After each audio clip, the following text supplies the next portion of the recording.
సమాజంలో చాలా మార్పులొస్తున్నాయి. నేను మర్చిపోయినాను ముఖ్యంగా ఈ సమావేశానికి కొంతమంది ఇద్దరు మంత్రులు రావాల్సింది. సడెన్‌గా ఎందుకో గాని వాళ్ళు ఢిల్లీ పోవాల్సొచ్చిందట. మీరు ఇమ్మీడియేట్‌గా ఇట్లా జాయిన్ అయితాం. మీరైతే కానివ్వండి అన్నారు. ఏమో వాళ్ళ పరిస్థితి ఏంటో తెలీదు నాకు. మంత్రి గారిని ఏం చేశారు వెనుక చాలా పరిస్థితులు ఉంటాయి అక్కడ. కనుక అక్కడ చేసుండొచ్చు. గౌరవ పెద్దలు ఈశ్వరయ్య గారు, గౌరవ జస్టిస్ ఈశ్వరయ్య గారు, గౌరవ ప్రొఫెసర్ తిరుమలి గారు, మిత్రులు రమేష్ గారు, అందరికీ నా యొక్క నమస్కారాలు తెలియజేసుకుంటూ, చేతి వృత్తుల ఆధునీకరణ అనేది ఎందుకు ఆలోచన వచ్చిందనేది నేను ప్రధానంగా మీ ముందు నా యొక్క అభిప్రాయాన్ని చెప్పదలుచుకున్నాను. ఇప్పుడు సమాజంలో చాలా మార్పులు వస్తున్నాయి. మార్పు ఎవరు ఆపజాలరు, ఆపకూడదు కూడా. మార్పు అనేది సహజంగానే జరుగుతూనే ఉంటుంది. అయితే ఈ యొక్క వృత్తుల యొక్క కూడా మార్పు వస్తున్నది. వృత్తులు పోయినాయని కొంతమంది అంటుంటారు. పోలేదది. రూపాంతరం చెందినాయి. అయితే ఈ యొక్క రూపాంతరం చెందిన యొక్క వృత్తులు వేరే పెట్టుబడిదారు వర్గాల చేతిలోకి వెళ్ళిపోతున్నాయి కానీ, తరతరాలుగా ఒకటి కాదు, రెండు కాదు, కొన్ని వందల ఏళ్ళుగా చేస్తున్నటువంటి యొక్క చేతి వృత్తిలో వారు మాత్రము వాళ్ళ జీవితాలు ఏమీ బాగుపడడం లేదు. దానికి ప్రధానమైన కారణం ఆలోచన చేస్తే, ఒకటి వీరి దగ్గర ఆర్థిక స్తోమత లేదు. మొదటి నుంచి ఎటువంటి ఆస్తిపాస్తులు లేని యొక్క వ్యక్తులు బీసీలు, ఎస్సీ, ఎస్టీలు. వీరికి చేతులు, కాళ్ళు తప్ప రెండో నైపుణ్యం తప్ప రెండోది లేదు వీళ్ళ దగ్గర. పెట్టుబడి అనేది చాలా ఇంతవరకు బాగా ఇంపార్టెంట్ రోల్ ప్లే చేసింది. ఎక్కడైతే the capital is very important. Capital ఇంతవరకు క్యాపిటల్ రూల్ చేసింది మొత్తం వరల్డ్‌ని. ఇప్పుడు మొత్తము మన యొక్క ఆధునీకరణలో ఈ మనిషి యొక్క నైపుణ్యము, అదేవిధంగా టాలెంట్, అదేవిధంగా knowledge that will play important role. ఎవరి దగ్గర అయితే నాలెడ్జ్ ఉందో, ఇప్పుడు టాటాలు, బిర్లాలు కానీకే కొన్ని వందల సంవత్సరాలు పట్టింది వాళ్ళకు. కానీ ఇప్పుడు ఆధునీకరించబడుతున్నటువంటి ఈ సమయంలో మైక్రోసాఫ్ట్ తీసుకోండి, మిగతా ఫేస్బుక్ తీసుకోండి, కొన్ని సంవత్సరాలలోనే వాళ్ళు ఎంతో పెద్ద లక్షాది కోటీశ్వరులు అయిపోయినారు. దానికి కారణం ఏంటంటే, ఇప్పుడు ఈ క్యాపిటల్ అనేది, ఇంతకుముందు క్యాపిటల్ దగ్గరికి నైపుణ్యం వచ్చేది.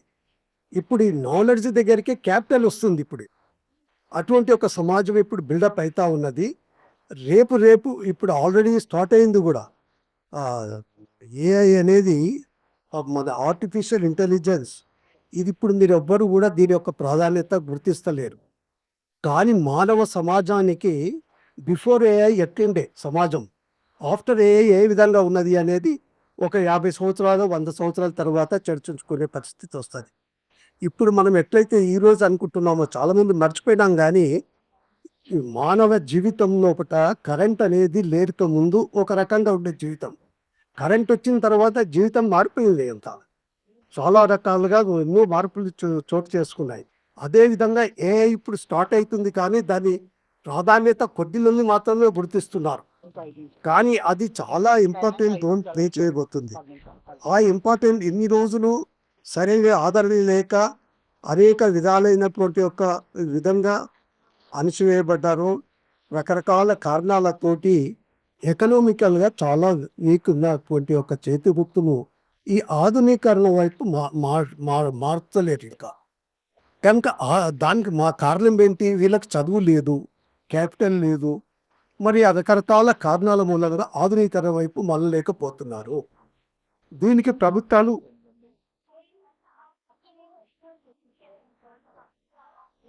కొంత చొరవ తీసుకోవాలి.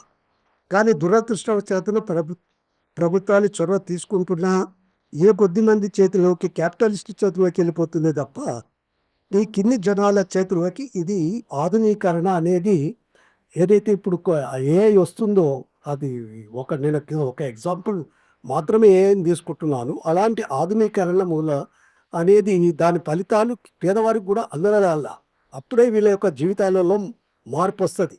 ఇంతవరకు క్యాపిటల్ లేకుండే, కనీసం నాలెడ్జ్ ఇటువంటి ఒక టెక్నాలజీ వీళ్ళకి వస్తే ఆటోమేటిక్గా వీళ్ళ చేతిలోకి క్యాపిటల్ వస్తుంది. ఆ యొక్క టెక్నాలజీ నాలెడ్జ్ అనేది రావాలంటే ఇప్పుడు దీని మూలంగా దేశానికి 2 లాభాలు జరుగుతాయి. ఒకటి, ఏ ప్రభుత్వంనైనా, నేను కూడా 40 సంవత్సరాలు నా రాజకీయ జీవితంలో 37 సంవత్సరాలు ఏదో అధికారంలో జిల్లా పరిషత్ చైర్మన్ గాను, మళ్ళీ క్యాబినెట్ మినిస్టర్ గాను, రాజ్యసభ మెంబర్ గాను ఉండే అవకాశం నాకు దొరికింది. ప్రభుత్వాలు ఏ విధంగా పనిచేస్తాయి కింద నుంచి, గ్రామ స్థాయి నుంచి ఢిల్లీ స్థాయి వరకు కూడా చూశాను నేను. ప్రభుత్వాలు పనిచేసే యొక్క విధానాన్ని కూడా గమనించాను నేను. అంతా కూడా తెలుసు నాకంతా కూడా. అప్పుడున్న పరిస్థితి వేరు. ఇప్పుడు ఈ 2003 సంవత్సరంలో అప్పుడు ఒక బడ్జెట్ ప్రిపరేషన్లో నేను కీలకమైన పాత్ర వహించే అవకాశం నాకు దొరికింది. ఆ రోజు ఉమ్మడి ఆంధ్రప్రదేశ్ ఒక రాష్ట్రం యొక్క బడ్జెట్ ఎంతో చాలామందికి తెలియకపోవచ్చు. 44,000, 44,000, ఓన్లీ 44,000. నేను 94లో మొదటిసారి మినిస్టర్ అయినప్పుడు only 2,000 crores was the investment ఉంది ఆ రోజులలో. It is only 2,000 crores. ఇది బడ్జెట్లో 2,000 crores మాత్రమే. ఆ విధమైనటువంటి పరిస్థితి ఆ రోజులలో. క్యాపిటల్ లేదు, కానీ సమస్యలు అతను చాలా ఉన్నాయి. ఆ రోజు రోడ్లు లేవు, తిండి లేదు సరిగా. ఇటువంటి పరిస్థితిలో సమాజం ఉండే కనుక ఇది క్యాపిటల్ లేదు, సమస్యలు మాత్రం ఉన్నాయి. ఈనాడు క్యాపిటల్ ఉంది, సమాజం పరిలో సమస్యలు పూర్తిగా మారిపోయినాయి, అయిపోయినాయి అనేది లేదు. నిరంతరం ఉంటాయి. ఎంత అడ్వాన్స్డ్ కంట్రీలైనా నీకు అవసరాలు అనేటివి ఎప్పుడైనా మారుతూ ఉండవచ్చు, కానీ అవసరాలు మాత్రం ఎప్పటికీ తీరవు. అవసరాలు మెరు ఉంటాయి. అయితే ఈ అవసరాలను తీర్చే క్యాపిటల్ అనేది ఈరోజు వచ్చింది. అప్పుడు ఉమ్మడి రాష్ట్రం యొక్క బడ్జెటే 44,000 crores. ఈరోజు ఉమ్మడి రాష్ట్రం యొక్క బడ్జెట్ మొన్నటి జరిగిన ఫైనాన్షియల్ ఇయర్లో ప్రవేశపెట్టిన బడ్జెట్ చూస్తే 66 lakh crores పైన ఉంది. అంటే ఎంత క్యాపిటల్ వెళ్ళిందో మీరు ఒకసారి ఆలోచన చేయండి. అయితే సమస్యలు ఉన్నాయి, సమస్యలు పరిష్కరించే క్యాపిటల్ ఉంది ఈ రోజులలో. ఆ రోజు సమస్యలు ఉన్నాయి, సమస్యలు పరిష్కరించడానికి క్యాపిటల్ లేదు ఆ రోజులలో. సమస్యలు మాత్రం చాలా ఉన్నాయి ఆ రోజులలో. ఈ రోజు కూడా ఉన్నాయి, సమస్యలు లేవని కాదు, కానీ వాటిని పరిష్కరించడానికి క్యాపిటల్ ఉంది. ఆ విధమైన క్యాపిటల్ అనేది ఈ యొక్క వర్గాలకు కూడా చెందాలనేది నా యొక్క ఉద్దేశం. ఎప్పుడు చెందుతుంది అంటే వీళ్ళకు ఆధునీకరించాలా, వీళ్ళు ఇది రావాలా. కొంత ఎఫర్ట్స్ అనండి, అవసరం అనండి, ఎన్నికలప్పుడు చేసేటువంటి ఒక కార్యక్రమాలని అనండి, దాని మూలంగా కొంత ఎడ్యుకేషన్ వచ్చింది, కాలేదని కాదు. అసలు ఏం జరగలేదు ఈ దేశంలోనే కాదు, కొంత జరిగిండొచ్చు. కానీ ఎంతైతే రాజ్యాంగంలో మనమైతే ఆశించినామో అది జరగలేదు. నేను చెప్పినట్టు, నేను అక్కడ వ్యాసంలో కూడా చెప్పినట్టు, it is not the issue. ఈ మన యొక్క బీసీల యొక్క సమస్య ఒకటే కాదు, ఇది దేశ సమస్య. 50% ఆఫ్ ది పీపుల్కు ఏమాత్రం కూడా నువ్వు ఇంపవర్ కాకుండా, వాళ్ళు ఎందులో భాగస్వామ్యం లేకుండా, రాజ్యాంగ వ్యవస్థలైనా మన ఎగ్జిక్యూటివ్లో కానివ్వండి, జ్యుడిషియరీలో కానివ్వండి, మన పొలిటికల్ పవర్ అయితే అస్సలు లేదుగా. ఈ విధమైన 3 సంస్థల్లో కూడా సరైన భాగస్వామ్యం లేకుండా, 80% ఉన్న ప్రజానికము భాగస్వామ్యం లేకుండా అది ఎట్లా ప్రజాస్వామ్యం అవుతుంది? అది ప్రజాస్వామ్యం కాదు అది. కనుక ఈ విధమైన పరిస్థితి ఇప్పటికీ కొనసాగుతూనే ఉంది. ఇది మార్పు రావాలని అంటే వీళ్ళకి చైతన్యం రావాలి. ఈ చైతన్యం అనేది స్టార్ట్ కావాలని అంటే వీళ్ళకు వచ్చే పరిస్థితి లేదు. దీనికి కారణం ఏంటి? నేను ఒక 5 సంవత్సరాలు ఈ సంస్థ స్థాపించిన తర్వాత బాధపడుతూ ఒక వ్యక్తితోటి, ఆయన పేరు ఇప్పుడు వద్దు కానీ, ఆ వ్యక్తితోటి నేను అన్నాను, ఏం సార్ నేను ఇంత ఎఫర్ట్స్ మనందరం పెడుతున్నాము, నేను ప్రత్యేకంగా ఇంత ఎఫర్ట్స్ పెట్టినా బీసీలలో ఇంకా చైతన్యం రావడం లేదు అని చెప్పి చాలా నిరాశతో, నిస్పృహతో అతనితో ఒకటంటే అతను ఒక మాట అన్నాడు. తరతరాల 1 కాదు, 2 కాదు, 100 సంవత్సరాలు, 1000 సంవత్సరాల నుంచి బానిసత్వంలో ఉన్నటువంటి యొక్క ఈ వ్యవస్థను మార్చే ప్రయత్నం నువ్వు చేస్తున్నావు. 5 సంవత్సరాల్లో ఒకటే మారిపోతుంది, ఇంకా మీ జీవిత కలుగులో కూడా మారుతుందని, డోంట్ బీ డిసప్పాయింటెడ్ అని చెప్పాడు. ఆ విధమే నాకు అప్పుడు అనిపించింది, ఏదైనా ఒక సుదూర ప్రయాణం నువ్వు చేయదలుచుకుంటే ముందు కొన్ని అడుగులు అయితే వేయాలి. మనం వేసింది 3-4 అడుగులు మాత్రమే, ఇంకా చాలా పెద్ద ప్రయాణం చేయాలి. కనుక ఇది మనం డిసప్పాయింట్ కాకూడదు అని చెప్పి ఆలోచన చేసుకుని, ఎంతమంది వచ్చినా ఎవరు వచ్చినా దానికి ఏమాత్రం కూడా ఎరగకపోకుండా అష్ట కష్టాలు పడైనా సరే ఈ సంస్థను నడిపించుకుంటూ వస్తూ ఉన్నాం. అయితే ఈ సంస్థ యొక్క ఎటువంటి ప్రచారం లేకుండా దీని ఫలితం తప్పనిసరిగా ఉంది, లేదని కాదు. లేకపోతే ఎన్ని పుస్తకాలు ఇంత మూడోసారి రీప్రింట్ కావు. ఆ విధమైనటువంటి యొక్క అందరికీ తెలుస్తూ ఉంది. అందరూ ఇప్పుడిప్పుడు కొంత చైతన్యవంతులు అవుతున్నారు. చదువుకున్న వాళ్ళు ఉన్నారు, పిల్లలు ఊరుకోరిగా. వాళ్ళు ఉన్నారు, వాళ్ళలో అన్ని కానీ అవకాశాలు వాళ్ళకి దొరకడం లే. ఆ విధంగా ఈ సంస్థ చాలా పనిచేసింది, చేస్తుంది కూడా. చేయాలని, దాన్ని ముందుకు తీసుకుపోవాలని మీ అందరినీ నేను కోరుతా ఉన్నాను. ఈ యొక్క సంస్థకు వచ్చిన ఒక ప్రాబ్లం ఒకటి వచ్చింది మాకు. మొదట్లో ఈ హిమాయత్ స్టార్ట్ చేసినప్పుడు తెలిసిన వ్యక్తితోటి నేను 3 సంవత్సరాల తర్వాత దీనికి ఏదైనా చేస్తాంలే అని చెప్పి 3 సంవత్సరాల కోసం తీసుకున్నది అక్కడ. 3 సంవత్సరాలు ఎన్ని సంవత్సరాలు అయింది. పాపం అతను నాతోటి ఏం అనలేకపోయిండు. వేరే వాళ్ళతోటి సార్ ఇంకా ఖాళీ కూడా చేస్తలేదు, ఇది ఎట్లా, నాకు మంచి రెంట్ వస్తుండే, మంచిది చేస్తుండే అంటే నేను గుసగుస మొదలుపెట్టిండు. ఇక నాకు అర్థమైపోయింది, అవును తప్పు మనది అని చెప్పి దాన్ని ఖాళీ చేయడానికి ఏం చేస్తే బాగుంటుందని చాలా. ఆ టైంలో కరోనా కూడా వచ్చింది. ఏం చేయాలని చాలా ఇది చేస్తున్న సమయంలో మా అన్నయ్య కొడుకు ఒకడు నాకు అవంతా నన్ను చూసి సా అన డా చిన్నాన్న నా దగ్గర ఒకటి బ్లడ్ బ్యాంక్ ఖాళీ ఉంది, దాన్ని ఒక 2-3 నెలలు నువ్వు వాడుకుంటా అంటున్నావు కదా, ట్రాన్సిట్ కింద దాన్ని వాడుకోండి అని చెప్పి అది స్టార్ట్ అయ్యి 3 ఏళ్ళు అవుతుంది. 3 ఏళ్ళకు వాడిగా ఇక నాతోట ఏమి అనజాలక మీరెళ్తే కూడా కూలబడుతున్నాడు. ఇక వానికి రెంట్ వచ్చేటట్టు మంచిది. ఇప్పుడు ఏం చేయాలని చెప్పి మేము రమేష్ తోటి ఆలోచన చేస్తే ఏం చేయాలని పరిస్థితి. కనుక దీనికి ఏదో ఒక పర్మనెంట్ సొల్యూషన్ కనుక్కుంటాం, తప్పనిసరిగా చేస్తున్నామని చెప్పి మీ అందరు కూడా తెలియజేసుకుంటూ, దానికి మీ అందరి సహకారం కావాలని చెప్పి తెలియజేసుకుంటా ఉన్నాను. ఆ విధంగా సహకరించండి. లేకపోతే నేను చెప్పినట్టుగా ఈ యొక్క రాష్ట్రంలో కానీ దేశంలో కానీ ఇది మొదటి సంస్థ. నేను ఒక సంస్థ స్టార్ట్ చేసే ముందు చాలా దేశంలో ఉన్నటువంటి యొక్క సంస్థలు ఉన్నాయి అని చాలా ప్రాంతాలు తిరిగాను కూడా. తమిళనాడు లోపల పెరియార్ ఎట్లా ఉద్యోగం స్టార్ట్ చేశాడు, డీకే ఆఫీస్ పోయినాము. అదేవిధంగా కేరళ లోపల నారాయణ గురు ఆయన సమాధి దగ్గరికి పోవడము, అది యొక్క ఆయన ఉండేటువంటి యొక్క సంస్థ నడిపిస్తున్నటువంటి యొక్క హెడ్ క్వార్టర్స్ అంతా కూడా చూసాము. కానీ ఇటువంటి సంస్థ ఎక్కడ నాకు కనిపించలేదు. కనుక ఎవరో ఒకరు బిగిన్ చేయాలని చెప్పి మనం బిగిన్ చేశాము. ఆ విధమైనటువంటి ఒక మంచి ఆశయంతో దీనికి ఎటువంటి నిస్వార్థంగా సమాజానికి చైతన్యం తీసుకురావాలి. ఈ ప్రజాస్వామ్యం నిలబడాలంటే వీళ్ళు భాగస్వామ్యం ఉండాలి.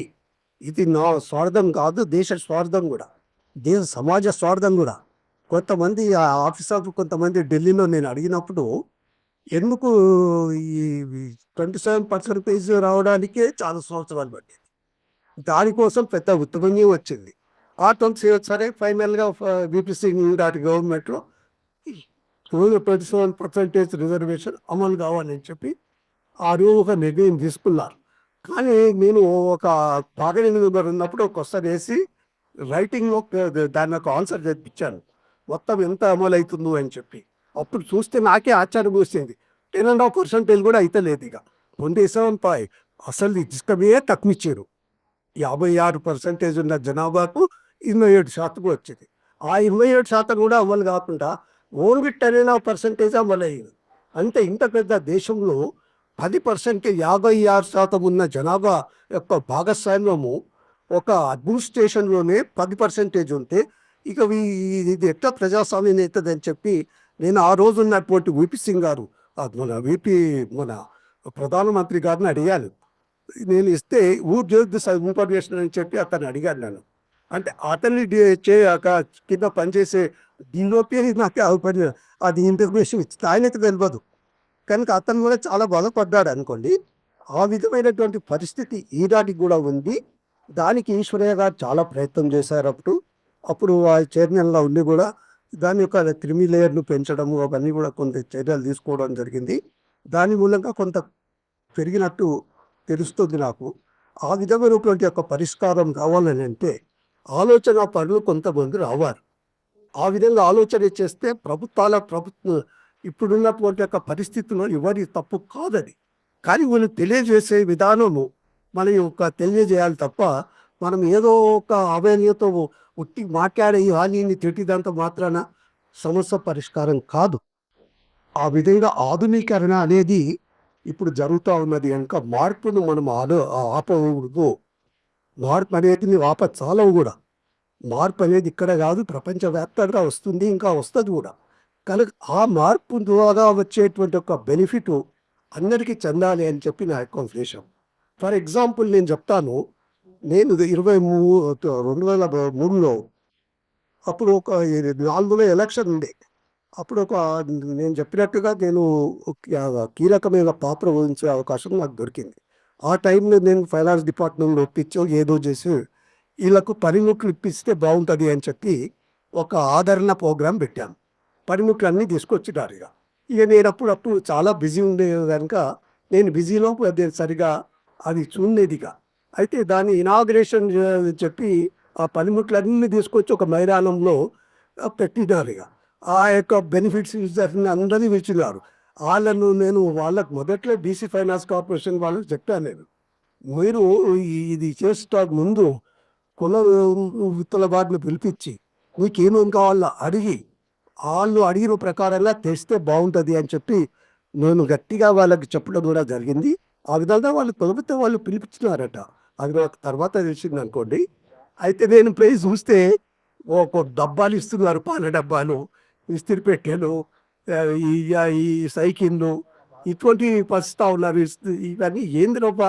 ఇవి లేపుట గడ్డపారలు, పారలు ఏంది గివి లేపుట ఇన్ని సంవత్సరాల నుంచి వీళ్ళు ఏ వృత్తి చేసుకోకుండా బతికిర్రా? ప్రభుత్వం చేయాల్సిన పనా ఇదేమన్నా?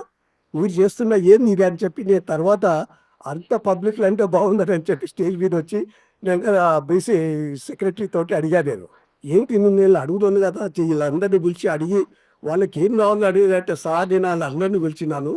వాళ్ళు ఒక్కొక్కడు నాకు పాలు అమ్ముకో నీకో డబ్బా కావాలన్నాడు. ఓడు ఇస్త్రీ పెట్టె ఏదో వస్తే బాగుంటది. ఇక గిదే చాలన్నట్టు ఇస్త్రీ పెట్టెలు అడిగినారు కొంతమంది.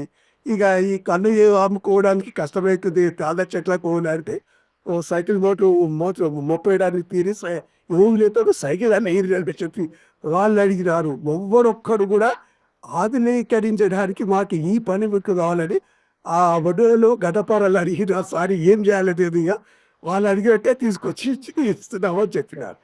ఆ విధమైనటువంటి ఒక పరిస్థితి ఆ ప్రజలకు లేదు. ప్రజలకి ఆలోచన విధానం తీవ్రంగా తయారైపోయిందంటే, ఈ ప్రతిసారి ఓటేయాలి. ఓటేసేటప్పుడు ఏదో ఇస్తారు. ఇది కూడా ఇయ్యరు అనేటి భయం వాళ్ళకు. కనుక ఏది ఇస్తే అదే లాభం అన్నట్టు డబ్బాలు ఇచ్చినా సరే, ఇస్త్రీ పెట్టెలు ఇచ్చినా సరే, ఏది ఇచ్చినా అదే లాభం అన్నట్టు వాళ్ళు. ఈ విధమైన పరిస్థితి ప్రభుత్వాలది. ప్రభుత్వంలోను కూడా నేను చూశాను. ఈనాటికి కూడా జరుగుతుందది. ప్రభుత్వంలో ఏదైనా సంక్షోభం వచ్చినప్పుడు, ఆర్థిక సంక్షోభం వచ్చినప్పుడు, ఏదైనా కటింగ్ చేయాలనంటే ఫస్టు చేసేది వెల్ఫేర్ కటింగ్. వెల్ఫేర్ యొక్క డిపార్ట్మెంట్ యొక్క కట్ చేసేయడము, హాస్టల్స్ ఫుడ్ సప్లై క్వాలిటీ తక్కువ చేయడము, లేకపోతే ఏదైనా కార్పొరేషన్స్‌కి ఇచ్చేటువంటి ఒక దాన్ని కట్ చేయడము, ఆ విధమైనటువంటి యొక్క కార్యక్రమాలు మొదట్లో ఫైనాన్స్ డిపార్ట్మెంట్ చేస్తది. ఎవడు అడిగే దిక్కే లేదిక. అదే విధంగా ఈ అలాట్‌మెంటే చాలా తక్కువ. నేను చాలా మీటింగ్స్‌కెళ్ళాను. అయితే బీసీల మీటింగ్‌కెళ్ళినప్పుడు వాళ్ళేమడుగుతారు అంటే, నేను ఒక ముఖ్య అతిథిగా ఉండేవాడిని. అయితే ఒక వీవర్స్ మీటింగ్‌కెళ్తే సార్ మాకు రంగులు సబ్సిడీలు ఇవ్వాలని చెప్పి, గర్ల్స్ మీటింగ్‌కెళ్తే మాకు ఏదైనా కొద్దిగా ఒక ఆధునీకరించే మాకో సైకిళ్ళు, మూపెడ్లు మాకు ఇదైతుంది. కుండలేసుకోపోనీకి అది కావాలంటాడు. లేకపోతే పాలు అమ్ముకోనికి డబ్బాలు కావాలంటారు. ఈ విధమైనటువంటి ఏ ఒక్క కుల సంఘాల మీటింగ్‌లకు పోయినా వాళ్ళకు అడిగే వాళ్ళ యొక్క ఆలోచన పరిధి కూడా ఆ విధంగా తయారయ్యింది. అంతకు మించి ఆలోచన చేసేటట్టు లేరు వాళ్ళిగ. ప్రభుత్వాలు కూడా ఇది ఏదో ఎలక్షన్ అప్పుడు వాళ్ళకి కొంత ఇవ్వడము, వాళ్ళ పోల్స్ మీద కొన్ని కార్పొరేషన్స్ క్రియేట్ చేయడము. ఇప్పుడు BC finance corporation. What is the finance of BC finance corporation total last 10 years నుంచి అయితే బీసీ ఫైనాన్స్ కూడా ఒక్క రూపాయి కూడా ఇవ్వలేదట. ఆ విధమైనటువంటి యొక్క ఫైనాన్స్ కార్పొరేషన్ నుండి ఇప్పుడు ఏం మాఫ్ చేస్తారు. ఎంత మాఫ్ చేస్తారంటే 50,00,00,000, 60,00,00,000 మాఫ్ అనలే వీళ్ళు సప్పట్లు కొట్టడము, ఉన్న ఓట్లన్నీ వాళ్ళకేయడము. ఈ విధమైన పరిస్థితి 50 సంవత్సరాలుగా జరుగుతా ఉంది. అది డెమోక్రసీకి అనేది ఆ విధమైనటువంటి రూపాంతరం చెందింది. ఆ విధంగా ఇటువంటి యొక్క పరిస్థితి మారాలి. కనీసం ఇప్పుడేమో సరే, ఇప్పుడు సమాజంలో చాలా మార్పు వస్తుంది. Not because of the governments, not because of anything, because of technology. టెక్నాలజీలో వస్తున్న మార్పు ఇమ్మీడియట్గా మానవ సమాజము దాన్ని అందిపుచ్చుకుంటుంది కనుక ఈ టెక్నాలజీ వీళ్ళకి అందుకోవాలి. వీళ్ళు చేసే యొక్క వృత్తులు పూర్తిగా పోయినాయని ఎవరన్నా అంటే తప్పు. సమాజానికిలో ఈ ఈ యొక్క వృత్తిని లేకుండా సమాజం ఉండదు. కనుక సమాజానికి ఆ రోజులలో యొక్క గ్రామాల్ని దృష్టిలో పెట్టుకొని, గ్రామ అవసరాలను దృష్టిలో పెట్టుకొని చేతి వృత్తులు తయారైనాయి. కనుక వీరి యొక్క నైపుణ్యం అనేది వీళ్ళకు ఇతను సేల్ చేసే యొక్క నైపుణ్యం లేదు. అదేవిధంగా తయారు చేయడానికి ఆధునిక పద్ధతులలో తయారు చేసే విధానం తెలియదు వీళ్ళకు. ఎందుకు? బికాస్ ఆధునీకరించబడ్డటువంటి యొక్క మిషనరీని కొనే పరిస్థితి వీళ్ళకు లేవు. ఇప్పుడు గవర్నమెంట్ మొదట్లో 50-60 సంవత్సరాల క్రితము ఇండస్ట్రియలైజేషన్ ఇండియాలో కానీ మన రాష్ట్రంలో కానీ ఇండస్ట్రియలైజేషన్ లేనప్పుడు ఏఐపిఐఐసి ద్వారా అనేక ఇండస్ట్రీస్కు షేర్ హోల్డింగ్ తీసుకొనడము, వాళ్ళకు ఫైనాన్స్ చేయడానికి ఏబీ ఫైనాన్స్ కార్పొరేషన్కు పెద్ద ఎత్తున నిధులు సమకూర్చడము, అదేవిధంగా దేశ స్థాయిలో ఐడిబిఐ ఇండస్ట్రియల్ డెవలప్మెంట్ బ్యాంకుని పెట్టడము, ఈ విధమైన కార్యక్రమాలు చేశాయి. దాని మూలంగా ఇండస్ట్రియలైజేషన్ కొంతవరకు జరిగింది, తగలేదని నోమును. అయితే అదే విధమైన పరిస్థితి బీసీలకు కూడా రావాలి. ఇప్పుడు ఈ యొక్క చేతి వృత్తులు నాట్ ఓన్లీ ప్రభుత్వాల యొక్క పరిస్థితులు సమస్యలు మార్చగలుగుతారు. ఏ ప్రభుత్వానికైనా నిరుద్యోగం పెద్ద సమస్య ఈరోజు ప్రపంచవ్యాప్తంగా. ఈ నిరుద్యోగ సమస్య పోవాలని అంటే చేతి వృత్తులు బాగా అభివృద్ధి చెందితే ఒకటి ఫైనాన్షియల్గా కంట్రీ బాగుపడుతుంది. ఎంత జీడిపి పెరుగుతుంది చాలా. చేతి వృత్తులు ఆధునీకరించడం వల్ల ఎక్స్పోర్ట్స్ అవుతాయి. అదేవిధంగా ఇంతకుముందు అంటే వేరే ఈరోజు ఈజీగా చేయొచ్చు. మొత్తం టెక్నాలజీ వచ్చింది, సెల్ ఫోన్స్ వచ్చినాయి. దాంతో ప్రపంచవ్యాప్తంగా ఈ ప్రోడక్ట్ని అక్కడ పెట్టి ప్రోడక్ట్ యొక్క దీన్ని సేల్ చేయడం విధానం మారిపోతుంది కనుక దాన్ని ఉపయోగించుకునేది కనుక వీళ్ళ కొంత ట్రైనింగ్ నైపుణ్యాన్ని పెంచాలి. ఈ యొక్క వచ్చినటువంటి మిషనరీ కొనే పరిస్థితి వీళ్ళకి లేదు కనుక తక్కువ వడ్డీకి, అసలు వడ్డీయే లేకుండా వీళ్ళకు డబ్బులు ఇచ్చి ఏదో ఎలక్షన్ కోసము 1000-2000 ఇచ్చి నేను వాళ్ళతోటి ఫోటోలు దిగి మేము ఇచ్చినాము, మేము అంతా చేస్తున్నాం, వెల్ఫేర్ అంతా వీళ్ళ కోసమే, ఈ ప్రభుత్వం వీళ్ళకే కట్టుబడింది అని చెప్పి వీళ్ళ ఓట్లన్నీ తీసుకోవడము. ఓట్ల కోసమే అదంతా. ఓట్లు లేకపోతే అడిగే దిక్కే లేకుంటుండే అనుకో. ఆ ఓట్ల కోసం చేసే కార్యక్రమం కాకుండా జీవితాలను బాగుపరిచే విధంగా కార్యక్రమాలు ఉండాలి. అందుకే మేము ఇది నా యొక్క అనుభవం లోపల రాష్ట్రంలో కానీ దేశంలో కానీ ఎవరో ఆలోచన చేస్తారని చెప్పి నేను అనుకోను. ఎవరికో ఆలోచన మనం ఇద్దాం. తప్పనిసరిగా కాన్స్టిట్యూషనల్ గోల్ అని అప్పుడు పెట్టినా ఇప్పుడు దేశమంతా కాన్స్టిట్యూషన్ గురించి మాట్లాడుతున్నారు. చేతి వృత్తుల ఆధునీకరణ దీన్ని మళ్ళీ ఇంగ్లీష్లో కూడా ట్రాన్స్లేట్ చేయడానికి మేము చేపిస్తాము. తప్పనిసరిగా ప్లానింగ్ కమిషన్కు, ప్రైమ్ మినిస్టర్కు, ఎంపీస్కు, ఇక్కడ ఉన్న చీఫ్ మినిస్టర్కు, మరి అందరికీ కూడా ఇది ఇలా పంపిస్తాం. ఒక ఆలోచన అనేది రావాలా, ఎట్లా చేస్తే బాగుంటుంది అనేది కూడా తెలవాలి. దీన్ని ఆలోచిస్తున్నారు, దీన్ని చేయకపోతే బాగుండదు అనే పరిస్థితి మనం కలగజేయాలని చెప్పి తెలియజేసుకుంటూ ఆ విధమైన ప్రయత్నమే ఇదని తెలియజేస్తూ మీ దర్శనం తీసుకుంటున్నాను. జయ. ఇంకా చాలా చెప్పేది ఉంది, నాకు చెప్పాలని మనసులో ఉంది కానీ నాకు ఓపిక లేదు. నాకంతా నేను చెప్పసాలని రేపే.